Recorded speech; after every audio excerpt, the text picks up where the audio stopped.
মা এটা কি দিলে? চালের গুঁড়ো। এই যে রং গুঁড়া দিলাম, এখন একটু নুন, এখন জল দিয়ে ভালো মতন ব্যাটারটা বানিয়ে নেব।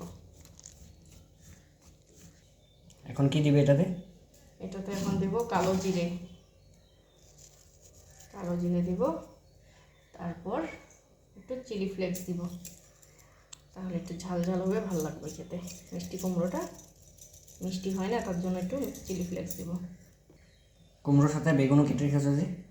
দুটোই একসাথে ভাজবো, কুমড়োও ভাজবো।